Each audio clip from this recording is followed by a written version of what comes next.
Ukraine has a problem. Over the last few weeks, it's become clear that Russian President Vladimir Putin has started increasingly relying on motorcycle-mounted troops to conduct assaults against Ukraine.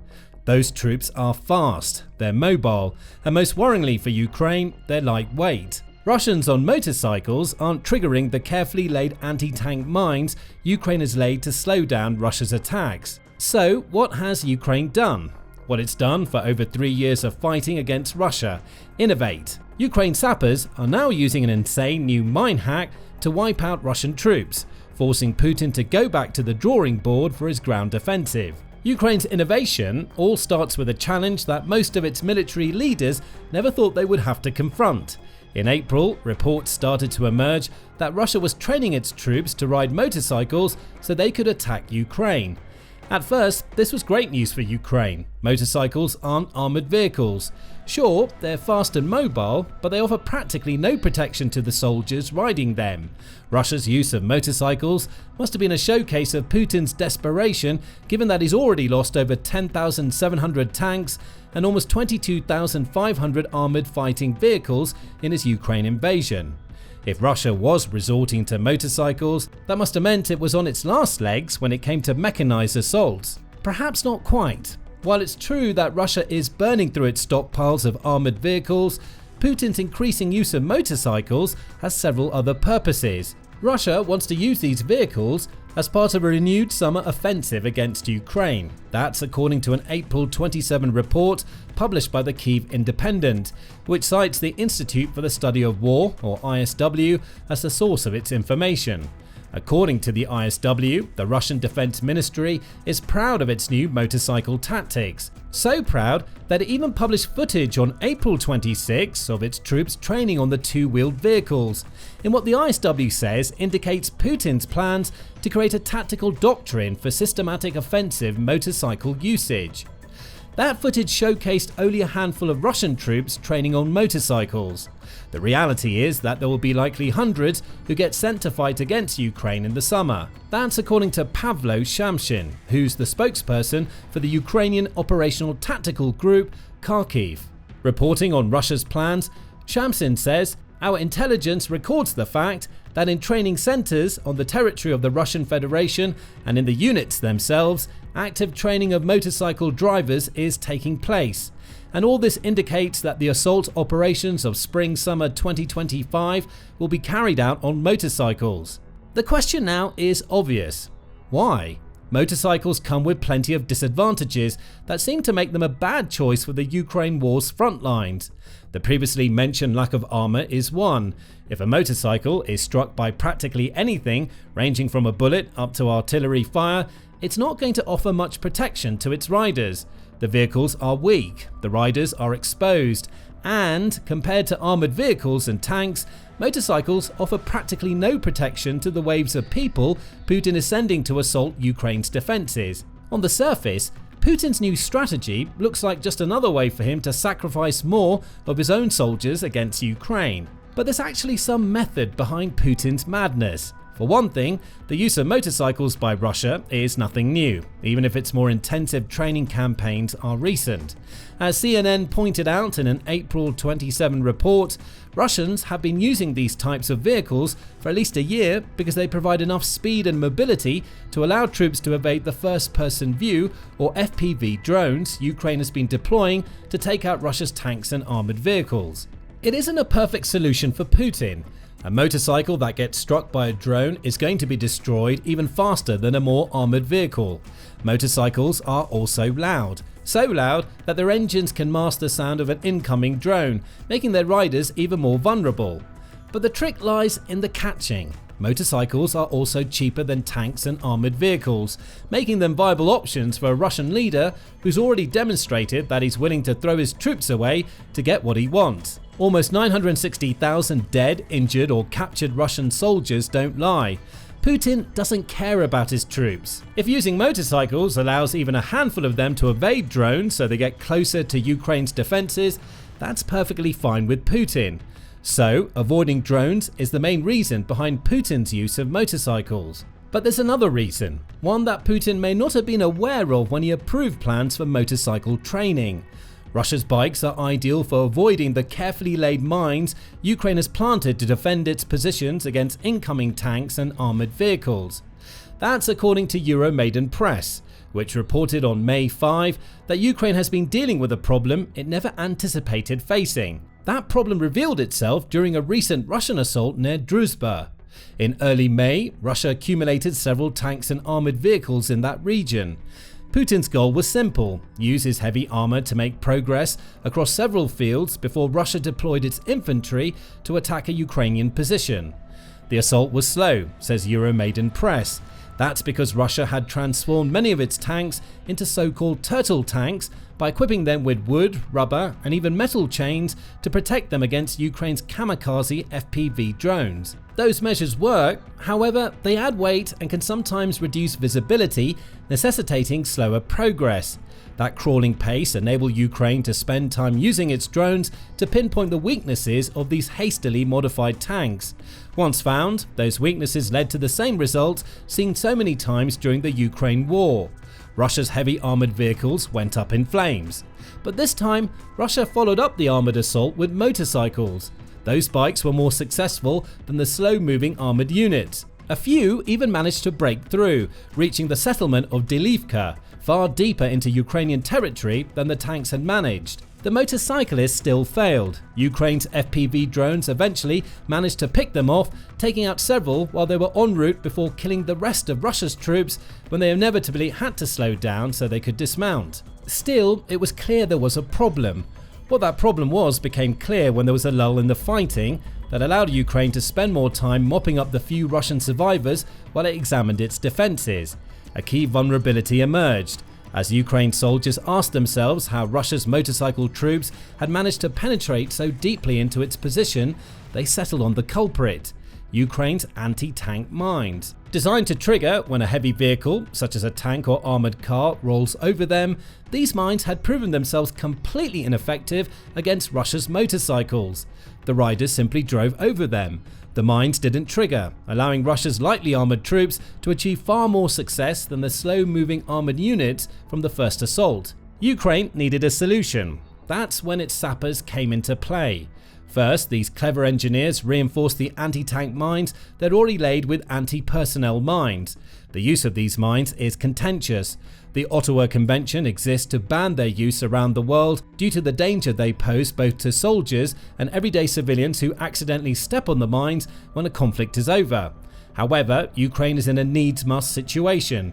It's using anti-personnel mines precisely because Putin is so happy to send human waves to assault its defences. Every Russian blown up by one of these mines is proof, at least to Ukraine, that it's justified in using them. Still, Ukraine's supply of these mines was limited, as was the time it had to lay them, given that Putin's forces were assembling for another assault. That's when Ukraine's sappers came up with a brilliant hack. What if they could find a way to transform their more powerful anti-tank mines so they'd blow up just as easily if a motorcycle rode over them as an anti-personnel mine would? The question was raised. Within minutes, the sappers had an answer. Rather than relying on the mines to trigger based on the pressure exerted upon them, Ukraine sappers jerry-rigged their anti-tank mines with a wire-triggered mechanism. If a motorcycle tripped any of these wires, then boom, the mine goes off and both bike and rider are blown to smithereens. That wasn't the limit of the sappers' genius solution. Beyond laying anti-personnel mines and adapting anti-tank mines, they also modified mines they'd built themselves. Again, the goal was the same: recalibration and fine-tuning to ensure those mines detonate whenever a bike rides over them. These insane mine hacks are just one of the most recent of the many examples of Ukraine showcasing its ability to innovate on the fly to deal with evolving Russian threats. Dividends were reaped when Russia attempted its third and final assault on Dylivka. This time, Putin's soldiers attempted a combined push that included both armoured vehicles and the motorcycles that gave Ukraine so much trouble during the second wave of attacks. The logic was sound. The first attack showed that slow-moving vehicles couldn't do much without some form of distraction. Russia's second assault demonstrated that motorcycles could ride through Ukraine's defences, forcing its soldiers to focus on the bikes and riders rather than the heavier vehicles following up. With its third assault, Russia believed it could use its motorcycles as a distraction. They'd ride over the Ukrainian mines and wreak havoc, giving Putin's tanks and armoured vehicles time to get into position to launch a sustained and stronger assault against Dylivka. It was a sound strategy, but for one thing. Russia hadn't accounted for the brilliant work done by Ukraine's sappers. With the Ukrainian minefields recalibrated, Russia's motorcyclists found themselves getting blown to pieces as they attempted to play their role in the assault. That left Ukraine free to dedicate its FPV drones to the important task of taking out yet more tanks and armoured vehicles. Ukraine won, and geolocated footage shared by Euromaidan Press shows just how devastating a defeat this was for Putin's forces. The images show several Russian motorcycles strewn across the side of the road leading into Dylivka, many of them damaged or in flames as a result of Ukraine's clever mine alterations. The few Russian riders who managed to survive having their bikes blown from underneath them were quickly picked off by drones, the outlet says. By the end of the third assault, Russia hadn't even managed to come close to Dylivka, certainly not in comparison to the second wave. Putin had intended for his motorcycle troops to exploit what he believed to be a weakness in Ukraine's lines. They did. Russia's problem, as has been the case throughout Putin's invasion, is that it underestimated Ukraine's ability to adapt on the fly as soon as a weakness is revealed. Thanks to its sappers, Ukraine now has a viable strategy to use against Russia's motorcyclists. What was supposed to be a new Russian strength, one that exposed a Ukrainian vulnerability, has transformed into a weakness that Ukraine can exploit. It also seems likely that the Ukrainian stroke of genius is already having an impact on Russia's tactics. At around the same time as Russia was failing to use its motorcyclists to attack Dylivka, another Russian assault column was trying to make its way into Nadivka. This was a more traditional column, made up of tanks and armoured vehicles. Again, mines ended up being the stars of the show. Ukraine scattered dozens of anti-tank mines on the road into Nadivka, taking out several Russian armoured units in the process. Ukraine's tactic in this engagement focused on preventing the Russian retreat. As Putin's tanks and armoured vehicles rolled along the road, Ukraine's sappers snuck into positions behind them to lay new mines. Once the Russian column hit the first minefield, it lost several of its vehicles and chose to turn back to come up with a new assault strategy. That didn't work. The previously safe road they navigated was now littered with mines, meaning Ukraine had created devastating choke points. The rest of Russia's tanks were finished off by the new mines. Operators attempting to escape the vehicles were picked off by FPV drones. Another Russian assault had failed. This second assault didn't include any motorcycles, but it's another showcase of how Ukraine's brilliant sappers can use mines to prevent Putin's forces from advancing. And now that those sappers have a new hack for taking out motorcycle troops, Putin faces a dilemma. Does he continue with his motorcycle strategy for the summer, or go back to the armoured column assaults that Nadivka shows us are often ineffectual? Either way, the story will be the same for Russia. It's going to lose thousands more soldiers and hundreds of pieces of equipment thanks to the brilliance of Ukraine's sappers. And that leads to another question. What does the innovation of Ukraine's sappers mean for the future of the Ukraine war? The first answer forces a confrontation with the sad reality created by Putin's invasion of Ukraine. A country that's already laden with more mines than almost any other in the world is only going to see even more of these dangerous weapons being laid. As early as November 2023, outlets such as Vox were highlighting the sheer proliferation of landmines in Ukraine. In its article, Vox noted that around 67,181 square miles of Ukraine were believed to contain mines of some description. For context, that's a landmass the approximate size of Florida and makes up about 30% of Ukraine. Those mines are everywhere, while minefields are at their densest in locations that Russia currently occupies, with combinations of both Ukrainian mines and those Russia has laid contributing to that problem. There are still thousands of landmines spread around territory Ukraine still owns. All told, 11 of Ukraine's 27 regions were documented to contain mines by the end of 2023. There are likely many more regions that have been contaminated by mines since. Those mines represent a clear and present danger, according to Halo Trust head Major General James Cohen. Speaking to CIPA in November 2024, he pointed out that Ukraine is caught in a difficult situation. War is inherently brutal, Cohen told CIPA. One side seeks to prevail through violence unless the other can resist effectively. Cohen also said that Ukraine has the right to self-defense, which means that, at least under certain guidelines, it's within its rights to use anti-personnel landmines and the jerry-rigged mines its sappers are creating to take out Russia's motorcycle troops. Still, there's no denying that mines are a major problem in Ukraine. By November 2024, a further 10% of Ukraine's territory had been dotted with the weapons, meaning at least 40% of Ukraine is now home to mines. Think about what that means when the Ukraine war ends. These mines potentially present a massive humanitarian problem regardless of which side wins. Assuming a successful Ukrainian defense, the country's authorities will have to spend many years clearing out the minefields that now litter Ukraine. Unintended civilian deaths are almost inevitable, especially in the cities Russia currently occupies that have been laced with mines to prevent Ukraine from reclaiming them. As brilliant as Ukraine's sappers are for finding a way to overcome Putin's motorcycle forces, they're now feeding into a problem that Ukraine, or Russia, will have to deal with at some point in the future. Ukraine will argue that it's doing what it has to do to defend itself. It would be right. On a more positive front, the hacking of its own anti-tank mines also showcases just how innovative a fighting force Ukraine's military has become. The sappers responsible what's been seen in Druzhba and Dylivka are typically engineers who previously focused on demining the areas that Russia had laced. October 2023 saw Ukraine provide 20 of its sapper teams with mine clearance kits for that purpose as part of the We Live Here project.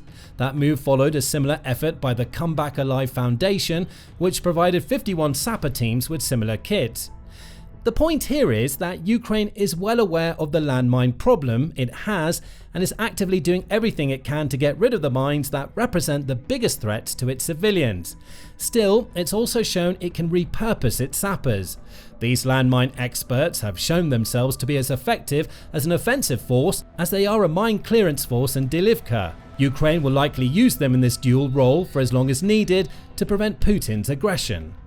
And speaking of Putin, Ukraine's brilliant mine hack means one thing for his plans to use motorcycles in Russia's summer offensive. They're practically dead in the water. Putin's original plan was to use his motorcyclists to distract drone fire and, as far as possible, evade drones to launch assaults on Ukraine's defenses. That plan has already proven to be ineffective. Ukraine is capable of taking out Russian motorcycle riders with drones when those riders attack without armored support. When tanks and armored vehicles are present, Ukraine can now use mines designed to take out both motorcycles and heavier vehicles, meaning the diversionary tactics Putin hoped to use during the summer aren't going to work. So, does that mean Putin and his cronies will head back to the drawing board? They should. Dylivka has just given Russia a taste of what using motorcycle assaults will really mean when Putin ramps them up in the summer. The problem Putin faces is one touched on earlier. He's running out of usable tanks and armoured vehicles.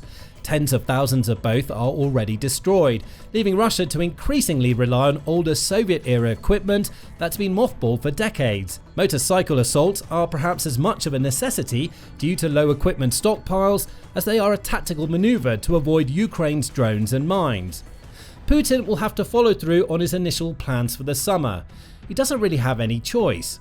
Ukraine's response will likely be to build on the brilliance of its sappers, demonstrated on May 5, so it can respond to Russia's motorcycle troops with the destructive defense needed to prevent advances. One thing is for certain, Ukraine's capable of finding ways to adapt. The only question now is whether Russia's summer strategy will be overwhelming enough to overcome those adaptations. Let us know how you think Russia's motorcycle soldiers are going to fare during the summer in the comments. Are they going to be blown to pieces by Ukraine's mine innovations? Will Russia make any substantial territorial gains during the summer? Share your opinions below and remember to subscribe to The Military Show for up-to-date news and information about conflicts in Ukraine, the Middle East and around the globe.